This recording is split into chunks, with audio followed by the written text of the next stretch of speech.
All right, welcome to another on-air podcast from Jeff and Kim and Chrissy. Today we're here to talk about our new Connected Classroom book that we've been working on. And when I say we, I mean mostly Kim and Chrissy, as it is usually a team effort. This one you guys have taken on and really appreciated all the work that you've done on this. The real premise behind writing this book had a lot to do with our Connected Teacher micro-credential and having a resource for that micro-credential, but also to make the book available to teachers everywhere about what you connect your classroom. And what, Chrissy, if we start with you, just, what will teachers get out of this? Like, what to you is like the elevator pitch of why we wrote the book, and what do you think teachers, what's the big takeaway, do you think?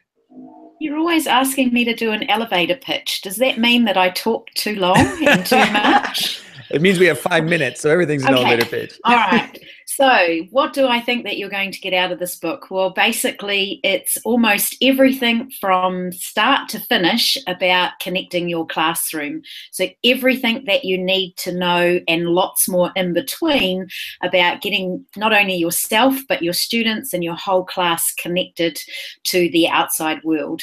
So it's jam-packed full of different things from how do you even start to how do you go about bringing the outside world in. So essentially every single thing that you could possibly think of that was inside our heads, we've now put down in writing just for you.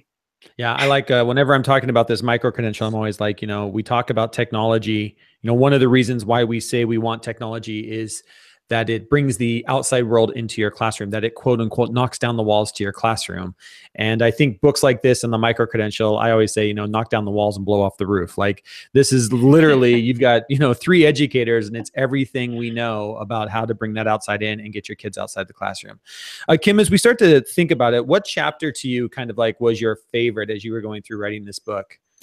Well, you guys know I'm a bit of a learning nerd, so I would say my favorite chapter was chapter 5, which is all about designing technology-rich learning experiences. And the idea behind that is that once you are connected, you have your own personal learning network, and once your class is connected, that how do you take advantage of all those devices and design an authentic and purposeful and engaging and empowering learning experience for your kids. And so we highlight key themes like keeping your students at the center of your learning, utilizing strategies like project-based learning, making sure that the learning is relevant to your students and their lifestyle today, giving them an authentic audience, that piece of bringing in the global kind of element that technology allows us to do, and using technology purposefully so that you can transform learning. So basically, like Chrissy said, from start to finish, tells you how to go from having all those devices in your hands to creating student-centered, empowering, authentic, engaging learning experiences that access the wider world. Very cool. See, wow. Geez Louise, you packed a lot in. Well done. So as we think about this, like, we're not sure when it's going to be available yet as the time of this recording, but hopefully it's out soon. And as we think about it, we're really trying to pair a lot of paper resources with digital resources. And I think a big part of that is, the digital side always continues to change. I think I learned that big time in my first book, Reach, where I talked about Google Buzz. If anybody remembers Google Buzz, it was all the rage at the time. And 6 months after I wrote the book, Google Buzz got killed off by Google, but it's still in the book. So Chrissy, talk to us a little bit about, like, how are we pairing this digital and the paper format of a book and trying to work around those kind of ideas? So we have a lot of resources that are available. And of course, if you get the paper version of the book, it's like, well, how do you click on a link? So we've been a bit clever, we think, and we've incorporated QR codes. And instead of sending you to every single different website that we have listed in the book, we've actually created a page on our website that sends you there. It is password protected, so you only get the code once you purchase the book, and you'll be able to get access to all the links that way.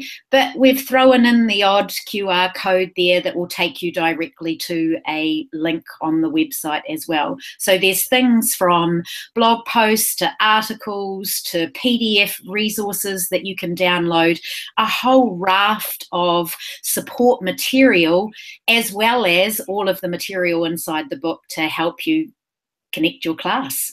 And what's really cool awesome. about that, I think, Jeff, you already pointed that out already, is that we can keep updating this page. So those resources that are there, the videos, the PDFs, all that stuff, we will keep changing that as new stuff comes out. So once you buy the book, it's not over. There's more. Yeah. And so, I like that. Once you buy the book, it's not over. there's resources behind that continue to give. Why would, I mean, how does this pair with our micro credential? I mean, why would somebody, for example, I'm just thinking if I'm a teacher, I'm like, well, you know, why would I take the micro credential? If I'm going to buy the book, then what's the benefit of taking the micro credential as well? What are kind of your thoughts? Like what does that provide? Yeah. For me, they go hand in hand. So I think the micro credential is a very more extended time commitment than reading a book. So if you're wondering, like, is this micro credential going to be worth it for me? You could buy the book first and see, oh, this is all the kinds of stuff that I'm going to get to apply during my year of micro credential learning with a coach who's going to help me go through the entire process. So the book is like an awesome preview to exactly what you will learn in the micro credential, but it's also a great consolidation summary, like compilation of all the resources you would get in the micro credential. So as we're kind of developing this further, like sneak peek, we're looking at writing books that feature each micro credential theme. So we've got this one for the connected classroom that goes with the connected teacher, and we're working on writing a book for the coaching micro credential and another one for the one-to-one teacher micro credential. And all of those are like partner products that go with the micro credential. If you're not sure you're ready for the micro credential, you can buy the book first. Or if you really want to dive into the micro credential, the book will come as part of that package. Awesome. So be looking for that. If you're subscribed to our newsletter, you'll be able to get all the updates. It's going to be for sale on Amazon soon. We're going to have it on Kindle for those of you that want to stay from digital in the digital context. But our goal is to get this book out there as soon as possible. So be looking for that. Be looking for more resources on the Eduro website as well. Thank you, you two, for joining us, and excited about launching the book. We'll see you next time. Yay. Bye.